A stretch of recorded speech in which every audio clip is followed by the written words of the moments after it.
Hello friends, मैं श्याम उपाध्याय आपके अपने यूट्यूब चैनल यस 10 एजुकेशन में आपका स्वागत करता हूं। आज आपको एक नया क्लास दिया जा रहा है। यह नया क्लास आधुनिक इतिहास का है।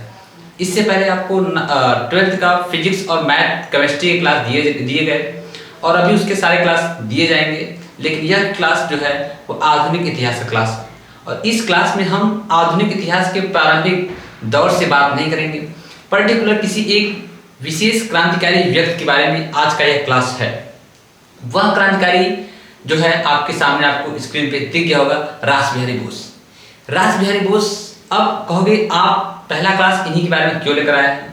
क्योंकि आधुनिक इतिहास में अगर क्रांतिकारी दौर अगर देखा जाए तो 1857 की क्रांति हुई है, लेकिन वह क्रांति तो हुई, लेकिन उसकी अगर जस्ट बात किया जाए, कोई और अगर भारत में रहकर अथवा भारत से बाहर रहकर अंग्रेजों के नाक में दम किया है तो वह था रासबिहारी बोस। रासबिहारी बोस एक ऐसे महान क्रांतिकारी नेता जो कि भारत में भी रहे, उसके बावजूद और भारत में से बाहर भी गए। इन दोनों ही परिस्थितियों में, इन दोनों ही जगहों से अंग्रेजों को खूब परेशान किया। आज हम इन्हीं के बारे में लेकर आए हैं। ये बहुत ही महान नेता थे, हालांकि इनका हमारे इतिहास के पृष्ठभूमि में बहुत ही कम जानकारी मिलती है, लेकिन यह नेता एक ऐसे महान आदरणीय क्रांतिकारी नेता थे जो सुभाष चंद्र बोस के इक्वल थे।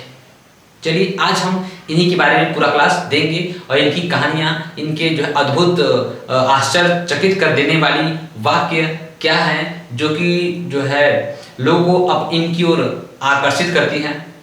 तो चलिए स्टार्ट किया जाए। रासबिहारी बोस, अगर हम थोड़ा सा इनके परिचय के बारे में बात करें कि इनकी प्रारंभिक पारिवारिक परिचय क्या था, तो वो है इनका जन्म पश्चिम बंगाल के सुबलदहा ग्राम में वर्धमान जिला में हुआ था। इनके पिता का नाम विनोद बिहारी बोस था, माता का नाम भुवनेश्वरी देवी और सौतेली जो माँ थी उनका नाम था तिनकोरी दास। हालांकि वह स्क्रीन से ये है तिनकोरी दास, इनकी माता का, सौतेली माता का नाम था। दादा का नाम कालीचरण बोस था और दादी का नाम विधुमुखी देवी। यह इनका पारिवारिक परिचय था। इनके जन्म के 3 साल बाद ही इनकी माता का देहांत हो गया और इनका लालन पालन जो है इनकी सौतेली माँ तिनकोरी दास या कहीं कहीं मिलता है इनके मामी के हाथों हुआ। इस प्रकार और ये अब इनके साथ इनके दादा और दादी साथ में रहा करते थे, जैसे कि आपके विधुमुखी देवी और कालीचरण बोस। यह अंग्रेजों की क्रांतिकारी कहानियों को लगातार इनको सुनाया करते थे, जिससे यह अंग्रेजों के प्रति इनके जहन में बैठ गया और हमेशा के लिए अंग्रेजों से मोर्चा लेने के लिए यह तैयार रहते थे। लेकिन क्या हुआ, इनकी प्रारंभिक शिक्षा गांव में हुई, लेकिन कुछ समय बाद चंद्रपुर नगर में भी, जो कि इनका एक घर ही था, पारिवारिक घर था, वहाँ भी हुआ। लेकिन खानदान से अच्छे खासे होने के कारण यह इनकी कुछ शिक्षा बाहर विदेशों में हुआ, जैसे कह सकते हो कि फ्रांस में और जर्मनी। फ्रांस और जर्मनी में भी ये पढ़ाई की, लेकिन पढ़ने के बाद कब लौटते हैं? 1905 में। जब 1905 में अपने घर लौटते हैं तो वहाँ देखते क्या है? वहाँ देखते हैं एक वाक्य होता है। वाक्य क्या होता है? जो कि आपको पता होगा, लॉर्ड कर्जन द्वारा 1905 में ही बंगाल का विभाजन कर दिया गया था। इस घटना को देखकर इनके मन में आक्रोश की भावना जागृत हुई, जिससे यह क्रांतिकारी व्यक्तियों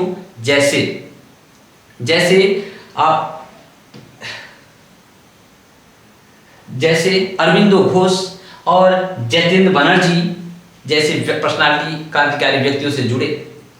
और यह जतेंद्र बनर्जी, अरविंदो घोष एक संगठन चला रहे थे जिसका नाम था युगांतर संगठन। यह युगांतर संगठन पश्चिम बंगाल में चल रहे अनुशीलन समिति से ही निकला हुआ भाग था। तो उस समय 1905 के दौर में यह लगभग कई क्रांतिकारियों से मिले और इनका कई क्रांतिकारी दोस्त भी हुए। और लेकिन उस समय जो ये क्रांति की 1905 में, उस क्रांति से जो है ज़्यादा इनको सफलता नहीं मिली और उनको निराश होना पड़ा। लेकिन कुछ समय बाद समय बीता और इनका, चूँकि इनके पिता उत्तराखंड के देहरादून में वन अनुसंधान संस्थान में एक जो है टीचर के पद पे थे। हालांकि वहां पर इनका भी सरकारी नौकरी लगा और यह प्रारंभ में क्लर्क बने, लेकिन कुछ समय बाद हेड क्लर्क बने। लेकिन और वहीं से 1905 की घटना से ही इनके दोस्त अच्छे खासे बन चुके थे, क्रांतिकारी दोस्त, जैसे सचिंद्र नाथ सान्याल, लाला हरदयाल और जतिन बनर्जी, अरविंदो घोष। इस प्रकार से कई क्रांतिकारी समूहों से वो मिल गए और इनका दौर आगे चलता रहा। लेकिन क्या हुआ, लाला हरदयाल, कहा जाता है कि लाला हरदयाल इनके ही साथ देहरादून अनुसंधान संस्थान में कार्य कर रहे थे, जॉब कर रहे थे। तभी क्या हुआ, इन दोनों में आपसी बातचीत हुआ। लेकिन इन लोग को लगा कि शायद जो हम लोग इस प्रकार से नौकरी कर रहे हैं तो ये हमारे देश के लिए कुछ अच्छा योगदान नहीं हो पाएगा। तब तक ये लोग शांत थे। लेकिन एक वाकया घटती है फिर से 1910 में। यूरोप में क्या होता है कि जॉर्ज सप्तम थे, जॉर्ज सप्तम जो कि ब्रिटिश के महाराजा थे, उनकी मृत्यु हो जाती है। और 1910 में ही तब उनके छोटे पुत्र जॉर्ज पंचम राजा बनते हैं। और जॉर्ज पंचम जैसे ही राजा बनता है, वह भारत अपने उपनिवेश देश में आने का प्रयास करता है और आकर अपने वर्चस्व को दिखाने का प्रयास करता है। हालांकि उस समय वह आता भी है और हमारे रविन्द्रनाथ टैगोर इनके आलोचना में एक वाक्य भी कहते हैं, जनगण मन गाते हैं। हालांकि उसका सेंस दो निकलता है, कुछ भारतीय इसको गलत सेंस में ले जाते हैं और अंग्रेज इसको अपने पॉजिटिव सेंस में ले जाते हैं, जिसके कारण 1913 में रविन्द्रनाथ टैगोर को नोबेल प्राइज से सम्मानित किया गया। हालांकि इसकी घटना को मैं आगे जिक्र करूंगा, लेकिन इसको यहीं पे स्टॉप किया जाता है। तो हुआ क्या, 1911 में जॉर्ज पंचम दिल्ली आते हैं। क्योंकि 1905 में बंगाल विभाजन कर दिया गया और उस घटना से हुआ क्या कि बंगाल में इतना विद्रोह हो गया था कि अंग्रेज विद्रोह को शांत कराने में सफलता तो पा गए, लेकिन उनको लगा कि यहाँ पर अत्यधिक क्रांतिकारी हो चुके हैं, इसीलिए जो है राजधानी, अब भारत की राजधानी पश्चिम बंगाल न होकर कहाँ स्थानांतरित कर दिया जाए, दिल्ली को स्थानांतरित कर दिया जाए। तो 1911 में ही राजधानी दिल्ली स्थानांतरित किया गया और उस राजधानी को पहली बार जब भ्रमण करने कौन आया, यूरोप के ब्रिटेन के राजा जॉर्ज पंचम आते हैं। और 1911 में काफ़ी भीड़ होती है और वह जो है अपने इस प्रकार के रोड शो को सफल बना के निकल जाते हैं। अब यह घटना पूरे भारत में क्रांतिकारी जैसे व्यक्तियों में फैल गई और लोगों के मन में आक्रोश बैठ गया कि अब कुछ करना होगा। तो इस प्रकार से क्या हुआ, ये सभी क्रांतिकारी संगठन एक सभा करते हैं कि अब हम लोग को चौकन्ना रहना होगा। लेकिन तब होता क्या, 1912 में, क्योंकि 1910 से 1916 तक भारत का वायसराय था लॉर्ड हार्डिंग। भारत का वायसराय लॉर्ड हार्डिंग था और वह भी भारत में जो एक प्रकार से जॉर्ज पंचम आए थे अपने वर्चस्व को दिखा के गए, वह भी अपनी रानी को दिल्ली में जो है इसी प्रकार का वर्चस्व दिखाने का प्रयास करता है। और वह भी अपनी जो है सभा 23 दिसंबर 1912 को जो है कहाँ से, चांदनी चौक, जो कि दिल्ली चांदनी चौक से निकरत यात्रा को निकालने की प्लानिंग करता है। अब यह सब घटनाएं सभी क्रांतिकारी सुनते हैं। तो जैसे रासबिहारी बोस उसमें मेन हेड थे और अपने साथ ढेर सारे नए क्रांतिकारी को, और रासबिहारी बोस के अंडर में कार्य कर रहे थे। एक थे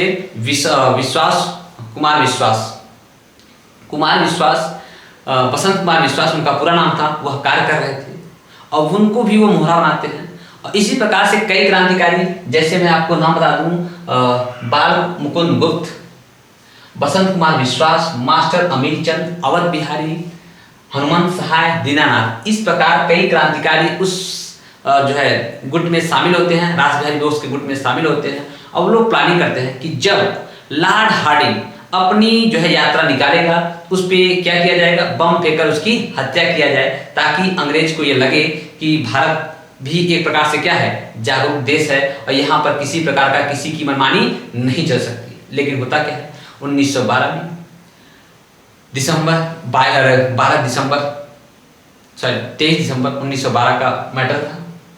हुआ क्या कि अब जो है रथ यात्रा निकाली गई, हाथी घोड़े ढेर सारे, और हाथी को चला रहा माहौत, वह भी निकल रहा था। और उनकी जो रानी थी, लॉर्ड हार्डिंग की जो पत्नी थी, वह भी उस रथ पे बैठी हुई थी। अब चांदनी चौक में एक पंजाब नेशनल बैंक है। उस पंजाब नेशनल बैंक 3 मंजिले बैंक में ऊपर वाले और नीचे वाले मंजिले में पुरुष भरे थे और बीच वाले मंजिले में औरतें भरी हुई थी। उस सभा को लॉर्ड हार्डिंग को और लॉर्ड हार्डिंग की पत्नी को देखने के लिए सब लोग उमड़े थे। काफी जनता थी, काफी फूल मालों की बारिश हो रही थी। लेकिन क्या करते हैं, रासबिहारी बोस अपनी प्लानिंग करते हैं, लॉर्ड हार्डिंग बम कांड की प्लानिंग करते हैं। फिर क्या होता है कि बसंत कुमार विश्वास लीलावती एक महिला का वेश धारण करते हैं। बसंत कुमार विश्वास इसका महिला का वेश धारण करते हैं और जिनका नाम था, अपना नाम रखते हैं लीलावती देवी। मात्र 16 वर्ष के आकर्षित व्यक्ति थे। वह उस महिलाओं के ग्रुप में शामिल हो जाते हैं। तब आगे क्या होता है, आगे ये है आपका लॉर्ड हार्डिंग। आगे क्या होता है, शामिल हो गए और सभी औरतें लॉर्ड हार्डिंग की औरत को देख रहे थे, जो कि वह ढेर सारे फूल माला और हीरे जवाहरात से सजी हुई थी। जो कि औरतों का आकर्षण क्या होता है कि किसी भी औरत को देखती हैं तो वो लोग पहले क्या करती हैं कि औरत की जो श्रृंगार कोई देखती हैं कि काश ऐसी श्रृंगार मेरे पास भी आ जाए। तो सभी औरतों का ध्यान एक तरफ करने के लिए जो लीलावती देवी थी, अर्थात कह सकते हो कि बसंत कुमार विश्वास थे, वह कहते हैं कि ये देखो रानी के कान की बाली कैसी है। सभी औरतें उस ध्यान की ओर केंद्रित हो जाती हैं और उसी समय लीलावती देवी बम निकालती हैं और लॉर्ड हार्डिंग के ऊपर फेंक देती हैं। हालांकि लॉर्ड हार्डिंग का नसीब अच्छा था, लॉर्ड हार्डिंग उस बम कांड से घायल हो गया, हाथी से गिर गया और जो महावत हाथी को चला रहा था उसकी मृत्यु हो जाती है। और उसी दौरान पूरे दिल्ली में अफरा तफरी मच जाती है। अब होता क्या है, जो लीलावती देवी अर्थात बसंत कुमार विश्वास थे वह वहां से भाग निकलते हैं। आपको थोड़ा सा दृश्य दिखा देते हैं। ये देखिए, ये आपके महाराजा जॉर्ज पंचम थे और ये लॉर्ड हार्डिंग पर बम फेंका गया और उसमें मेन करता धर्ता कौन थे, हमारे ये रासबिहारी बोस। ये भी देख रहा है, एक ये भी वीडियो में रखा हूं, उसमें पिक बम गिरा महावत के ऊपर, ये महावत है और लॉर्ड हार्डिंग नीचे गिरता है, घायल हो जाता है। ये भी आप देखिए, ये है लॉर्ड हार्डिंग। इस प्रकार से घटना को अंजाम देकर और वहां से सभी लोग पलायन कर जाते हैं और तुरंत ही बसंत कुमार विश्वास, हालांकि खबर मिलती है कि उनके पिता का देहांत हो चुका है और पश्चिम बंगाल वो जाते हैं, अपने पिता के अंत्येष्टि में शामिल होते हैं और बहुत तेजी से क्या होता है कि धरपकड़ शुरू होती है। लॉर्ड हार्डिंग आदेश देता है कि जो भी ऐसे दुस्साहस किया है उसको पकड़ा जाए, उसको जो है फांसी दिया जाए। हालांकि उस समय माइको डायर, पंजाब का जो गवर्नर था माइको डायर था। अब उसी समय लॉर्ड माइको डायर और जनरल डायर, जो कि उसके अंदर में एक क्रांतिकारी, एक जो है सैनिक पद पे था, जो जलियांवाला बाग हत्याकांड होगा वो घटना मैं आगे बताऊंगा आपको। तो होता क्या है, ये घटना होती है। अब उसमें क्या होता है कि सबसे पहले बसंत कुमार विश्वास को पकड़ा जाता है और पकड़े जाने के बाद इनको जेल बंद कर दिया गया, इनको मारपीट किया गया और बाद में ये सभी इनके दोस्त लोग भी पकड़े गए, जैसे अवध बिहारी, हनुमंत सहाय, दीनानाथ, बाल मुकुंद गुप्त और मास्टर अमीर चंद, ये सभी पकड़े गए। अब उसी समय रासबिहारी बोस इतने इंटेलिजेंट, इतने बुद्धिजीवी थे, वो अपने यहाँ उत्तराखंड गए और कुछ जनताओं को एकत्रित करते हैं और फिर यह सम्मेलन में यह आग्रह करते हैं कि हमारे जो माननीय भारत के वायसराय लॉर्ड हार्डिंग पर जो भी बम फेंका है वह निंदनीय अपराध किया है और उसको जल्द से जल्द सजा मिलनी चाहिए।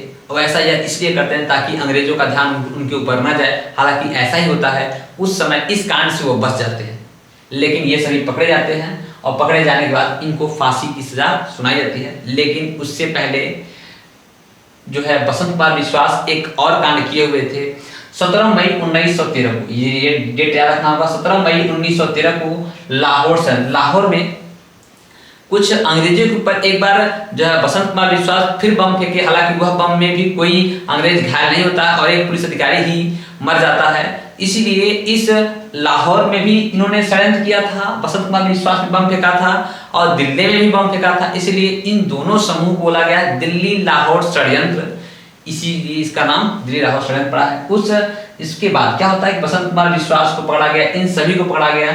हालांकि दीनानाथ जो थे इनको सरकारी गवाह बनाया गया और हनुमान सहाय इनको फांसी नहीं दी गई, बल्कि इनको जो है प्रारंभिक में आजीवन कारावास किया गया। लेकिन कुछ अपीलों के दौरान क्या हुआ कि इनको 7 साल की काले पानी की सजा सुनाई गई। लेकिन जो हमारे बाल मुकुंद गुप्त थे, मास्टर अमीर चंद थे, अवध बिहारी थे, इन 3 लोगों को, बाल मुकुंद गुप्त, मास्टर अमीर चंद और अवध बिहारी, इन तीनों लोगों को 8 मई 1915 में दिल्ली में फांसी दिया गया।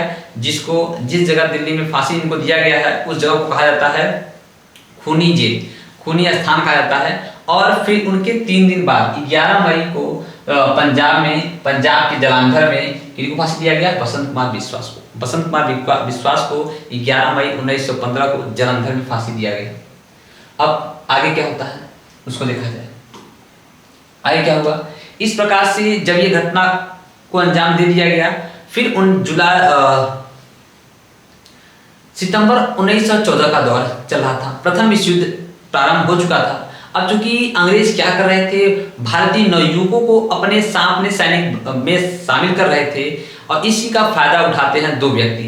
एक जो है हमारे जो है रास बिहारी बोस और दूसरे लाला हरदयाल। ये दोनों मिलकर क्या करते हैं कि यदि अंग्रेज जो है नवयुवकों को चाहते हैं तो ऐसा क्यों ना किया जाए कि अपने नवयुवकों को, अपने जो है क्रांतिकारियों को उसी भर्ती में शामिल किया जाए। क्योंकि वो ज्यादा मापदंड नहीं था उस समय।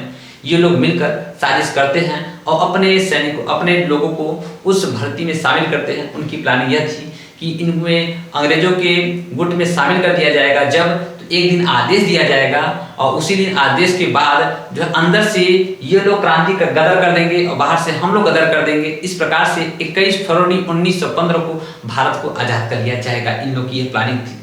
अगर सोचिए, अगर यह प्लानिंग पास हुआ होता, फेल नहीं हुआ होता, तो हमारा भारत 1947 के बजाय 1915 में भी आजाद हो गया होगा।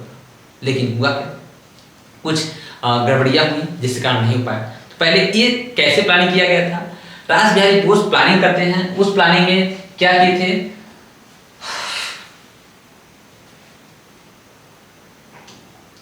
क्या प्लानिंग किए थे? कौन कौन थे?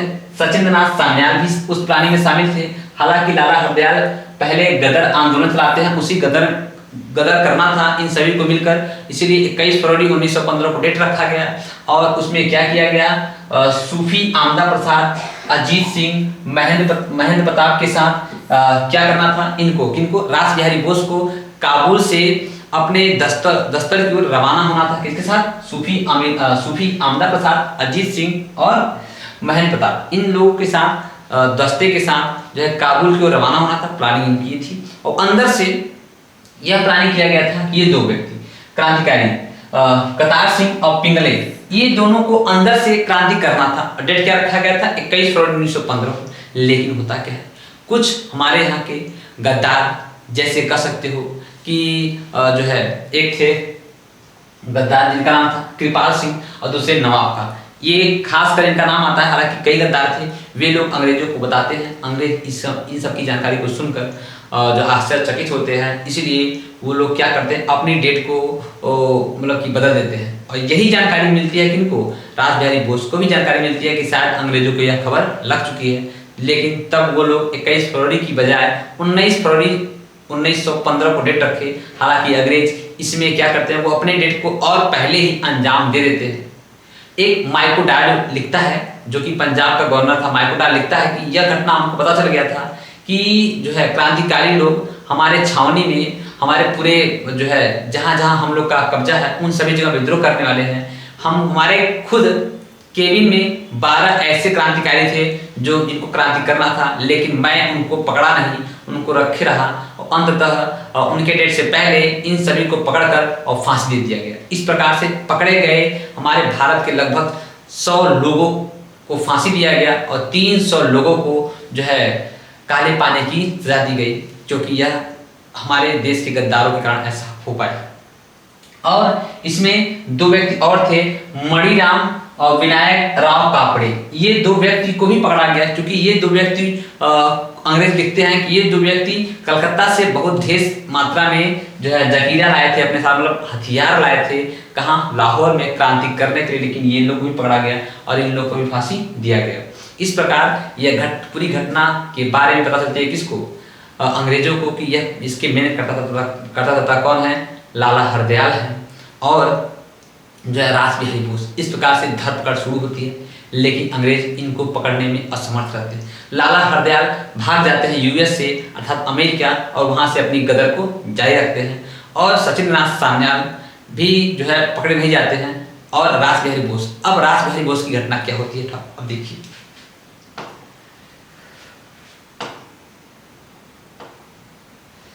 हाँ, रासबिहारी बोस इतने इंटेलिजेंट थे, अंग्रेज उनसे इतना परेशान हो गए, वो इश्तिहार करवा देते हैं कि जो भी इस बंदे को पकड़ेगा उनके पीछे, रासबिहारी बोस के पीछे 1 लाख रुपए का उस समय का इनाम रखा गया था। आज लगभग 40 से 50 लाख से भी ज्यादा होगा। उनके ऊपर इतना इनाम रखा गया कि जो भी व्यक्ति इनको पकड़वाता है उसको इतना इनाम दिया जाएगा।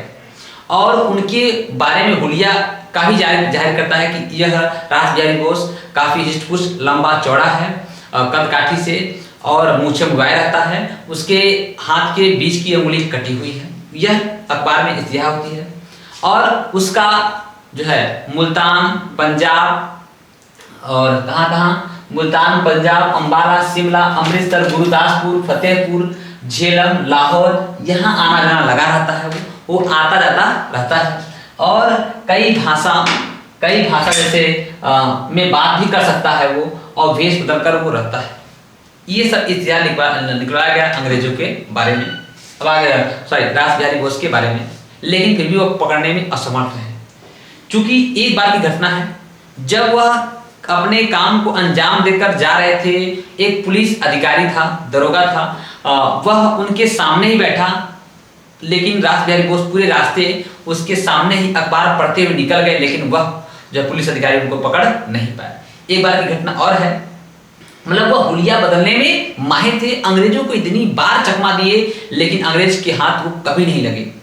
फिर क्या, एक बार घटना है, एक बार घटना क्या है, काशी में वो उड़िया ब्राह्मण के रूप में भेष बनाकर रह रहे थे, और अंग्रेजों को यह बात पता चलती है कि रासबिहारी बोस काशी में रह रहा है, तो वहां पर वो जाते हैं। वो अपनी हुलिया को तुरंत बदल लेते हैं। जब अंग्रेज चारों तरफ से उस घर को घेर लेते हैं, तो वो बाहर निकलते हैं और अंग्रेज पूछते हैं कि क्या रासबिहारी बोस अंदर है, तो हमारे रासबिहारी बोस जो कि उड़िया ब्राह्मण के रूप में थे, वह कहे हाँ जी हजूर, रासबिहारी बोस अंदर ही है, आपको जरूरत मैं बुलाऊं। लेकिन अंग्रेज को लगा कि नहीं, ये बुलाने जाएगा तब तक वो भाग जाएगा, इससे अच्छा है कि वो बोलते हैं अंग्रेज कि नहीं, आप बाहर ही रहिए, हम लोग खुद जाकर उससे मिलेंगे। इस प्रकार से रासबिहारी बोस वहां भी उनको चकमा देकर आगे निकल जाते हैं। और फिर एक बार और घटना है, कलकत्ता के सियालदा पोस्ट ऑफिस में अंग्रेजों को फिर जानकारी मिलती है कि कलकत्ता के सियालदा पोस्ट ऑफिस में वहीं पर वो रह रहा है रासबिहारी बोस। फिर पकड़ने जाते हैं तो रासबिहारी बोस क्या करते हैं, अंग्रेजों का रूप बनाकर और वहीं वायरिंग बजाते हुए उन्हीं लोग के सामने से निकल जाते हैं, लेकिन वो लोग उनको जो है रासबिहारी बोस को पकड़ नहीं पाते हैं। इस प्रकार से कई जो है वेश बनाकर भारत में रहे, लेकिन कभी अंग्रेजों के हाथ नहीं आए। और अलग अलग नामों से, जैसे कह सकते हो कि उनका नाम क्या था, फत बाबू अपना नाम रखे हुए थे, सतीश चंद्र, चुचेंद्र नाथ, इस प्रकार से कई नामों से भी वो भारत में रहे, लेकिन अंग्रेजों के हाथ नहीं लगे। तो ऐसे महापुरुष के बारे में जानना कितना गर्व की बात है, जो कि अंग्रेज उनको ढूंढते रह गए। अंततः उनको लगा कि अब जो है मैं ज़्यादा नहीं चल सकता, मुझे पकड़ लिया जाएगा, इसलिए वह रविंद्रनाथ टैगोर के रिलेटिव बनकर, क्या नाम रखकर, अपना नाम पीएन चंद्र नाम रखकर, और वह कलकत्ता के हल्दिया घाट पे उनको लास्ट बार जो है क्या करते हैं, अंग्रेजों को बेवकूफ़ बनाकर एक नए पासपोर्ट्स के साथ वो बाहर निकल जाते हैं और हमेशा के लिए कहाँ चले जाते हैं, जर्मनी।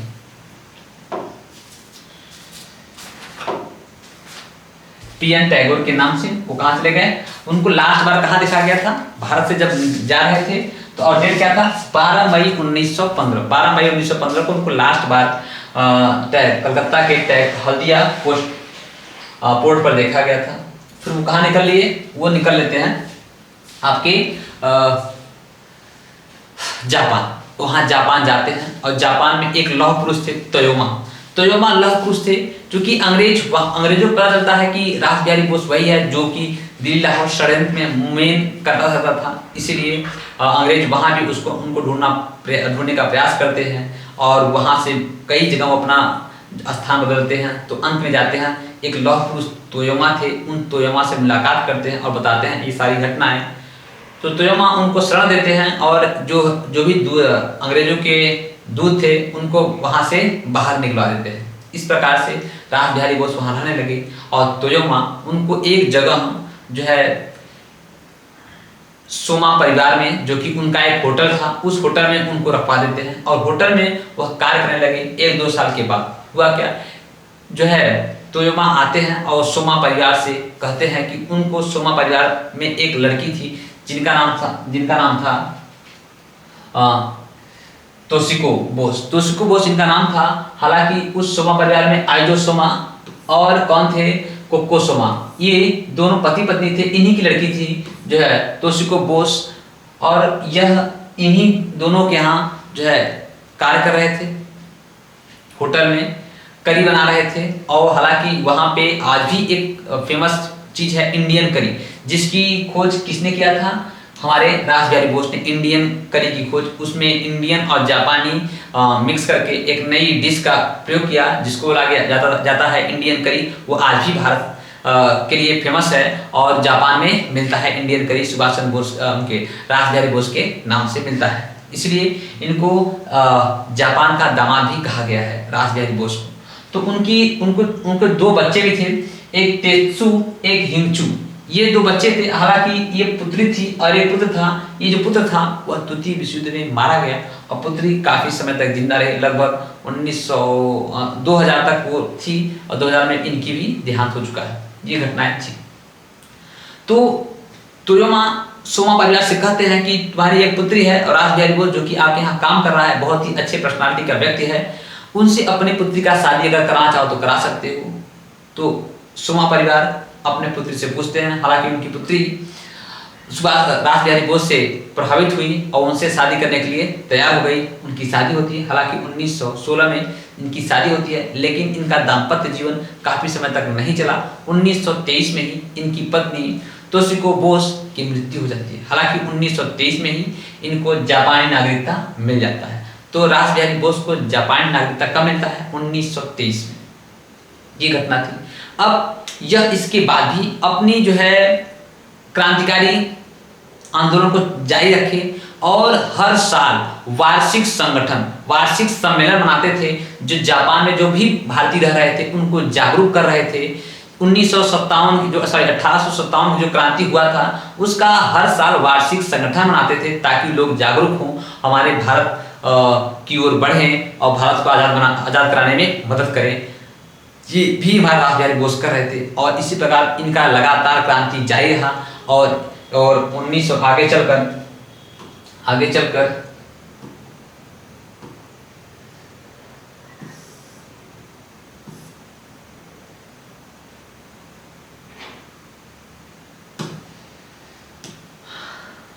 क्या होता है, आगे चलकर वो मतलब कि जापान में ही कई पत्रिकाओं का भी प्रचलन करते हैं। 16 पत्रिकाएं निकाले थे और एक न्यू एशिया नामक किताब भी लिखते हैं।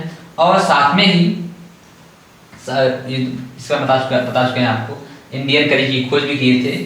तो और साथ में ही और बताया गया आपको 1857 की वार्षिक समारोह भी मनाते थे। इंडियन लीग की स्थापना भी करते हैं, 16 पत्रिकाएं भी निकालते हैं और न्यू एशिया नामक जो है एक नए किताब की रचना भी करते हैं।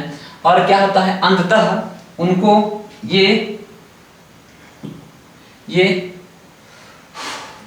एक जो है अब मैटर आता है कि उसी समय 1941 में जापान, चूंकि द्वितीय विश्व युद्ध प्रारंभ हो चुका था 1939 में ही, जापान द्वारा क्या किया गया, अमेरिका के 1941 में पर्ल हार्बर पर जो है एक परमाणु बम गिराकर इसके अमेरिका के स्थान को ध्वस्त किया। उस समय अमेरिका के जो राष्ट्रपति थे फ्रैंकलिन रोजवेल्ट। फ्रैंकलिन रोजवेल्ट थे अमेरिका के राष्ट्रपति, और कैसे ये रूल लग रहे थे, कैसे भी करके ये अपनी स्थिति को आगे ले चलते हैं। और इधर 1941 में अंग्रेज जो है कैप्टन मोहन नामक व्यक्ति के साथ अंग्रेजी सैनिक और भारतीय सैनिक को सौंपते हैं। कैप्टन मोहन को कमान सौंपते हैं और कैप्टन मोहन चल देते हैं कहाँ आक्रमण करने के लिए, भारत से बाहर इस जगह पूर्वी एशिया में सिंगापुर इन सब क्षेत्र को जीतने के लिए। यहाँ है सिंगापुर में जो है आते हैं अपने 90,000 सैनिकों के साथ कैप्टन मोहन। हालांकि इधर से हमारे थे जापान के फ्यूजियामा, वो जापान से आते हैं और यहाँ पर अटैक करते हैं। हालांकि जो है जापान के फ्यूजियामा जीत जाते हैं, अब कैप्टन मोहन हार जाते हैं। जितने भी 90,000 सैनिक थे सारे बंदी बना लिए गए। अब हुआ क्या, जब ये सब बंदी बना लिए गए तो अब देखते हैं जितने भी अंग्रेजी सैनिक थे उन सभी अंग्रेजी सैनिकों की हत्या कर देते हैं। कौन? ये फ्यूजियामा। लेकिन देखते हैं कि इंडियन सैनिक 45,000 लगभग इंडियन सैनिक थे, कैप्टन मोहन थे, उनको ये चांस देते हैं कि आप लोग जो है हमारे साथ आ जाओ, जापानी और भारतीय दोनों मिलकर अंग्रेजों की छक्का छुड़ाएंगे और उनको हरवाएंगे। हालांकि कैप्टन मोहन को लगता है कि सच बात है, मरने से अच्छा है कि इनका साथ दिया जाए और अंग्रेजों से ही लड़ा जाए। तो कैप्टन मोहन 1941 में जो है इस प्रकार से कमान को संभालते हैं। लेकिन कुछ मुठभेड़ हो जाती है फ्यूजियामा से कैप्टन मोहन से। बाद में कैप्टन मोहन को बंदी बना लिया गया। तब क्या हुआ कि तब अब उन लोग को याद आता है कि एक व्यक्ति, क्रांतिकारी व्यक्ति है जो कि हमारे जापान में ही रह रहा है, जिनका नाम है रासबिहारी बोस। इस प्रकार से रासबिहारी बोस को ये फ्यूजियामा याद करते हैं, बुलाते हैं और इनको इस 45,000 भारतीय सैनिकों को इनके हवाले, रासबिहारी बोस के हवाले कर देते हैं। जब कर दिए तो रासबिहारी बोस प्रारंभ में सैनिकों से बात करते हैं और जो है INA इंडियन नेशनल आर्मी की स्थापना करते हैं। हालांकि इंडियन नेशनल आर्मी की स्थापना कैप्टन मोहन ने ही 1941 में जब पकड़े गए तो अंग्रेजी सैनिक मारे गए, तो फ्यूजियामा इनको बोलते हैं कैप्टन मोहन तैयार हो जाते हैं और इंडियन नेशनल आर्मी की गठन करते हैं। और इसको संभाल दिया गया किसको? हमारे रासबिहारी बोस को। रासबिहारी बोस को इस कमान को संभाल दिया गया और रासबिहारी बोस इस कमान को 1942 में आगे लेकर चलते हैं। और लेकिन हुआ क्या, प्रारंभ में जो हमारे भारतीय सैनिक थे वे मात्र 16,000 ही लोग शामिल हुए। लेकिन कुछ समय के बाद सारे लोग भारतीय सैनिक शामिल हो गए और इनके साथ खड़े हो गए। तो रासबिहारी बोस करते क्या है, रासबिहारी बोस एक प्रथम सम्मेलन करते हैं टोक्यो, जापान की राजधानी टोक्यो में मार्च 1942 में। हालांकि यह जो सम्मेलन काफी सफल नहीं रहता है, लेकिन कुछ समय बाद जून में भी यह आते हैं और यहाँ म्यांमार में भी सम्मेलन करते हैं और यह सम्मेलन काफी सफल रहा 1942 में। और इस प्रकार से जो है पूरे जापानियों के दिल में छा गए और अंग्रेजों के दिल से उखड़ गए हमारे रासबिहारी बोस। लेकिन क्या होता है, ये काफी बूढ़े हो चुके थे। उसी समय हमारे जो है नवयुवक नेता सुभाष चंद्र बोस जर्मनी से हिटलर से मुलाकात करके कहाँ आते हैं, जापान सिंगापुर आते हैं और सिंगापुर में ही किससे मुलाकात होती है, रासबिहारी बोस से। इस प्रकार रासबिहारी बोस से इनकी मुलाकात होती है और रासबिहारी बोस काफी बूढ़े हो चुके थे। तो वो चाहते थे कि यह कमान अब कौन संभाले, अब संभाले सुभाष चंद्र बोस। इस प्रकार से यह अपना INA किसको सौंपते हैं, सुभाष चंद्र बोस को सौंपते हैं। और 1943 में जो है 1943 में क्या होता है कि जो है भारत दिल्ली की ओर चलो, यह नारा कौन देता है, दिल्ली चलो तुम मुझे खून दो मैं तुम्हें आज़ादी दूंगा, नारा देते हैं कौन, हमारे सुभाष चंद्र बोस। इस प्रकार से आपको ये भी लिख रहा होगा, ये हमारे हैं ये सुभाष चंद्र बोस। और INA को आगे लेकर चलते हैं नवंबर 1943 में नेताजी सुभाष चंद्र बोस पूर्वी एशिया में सम्मेलन करते हुए। ठीक है, तो इस प्रकार से ये हैं सुभाष चंद्र बोस ये हैं, ये हमारे जो रासबिहारी बोस हैं। तो लेकिन क्या होता है कि 1945 में उनका जो है कुछ रोग हो जाने का रासबिहारी बोस की मृत्यु हो जाती है। इस प्रकार से इनकी क्रांतिकारी दौर रहा जो कि हमारे भारत के लिए बहुत ही सराहनीय रहा। तो चलिए, अगर ये वीडियो अच्छा लगा हो तो लाइक करिए, कमेंट करिए, दोस्तों को शेयर करिए। Thank you watching for this video.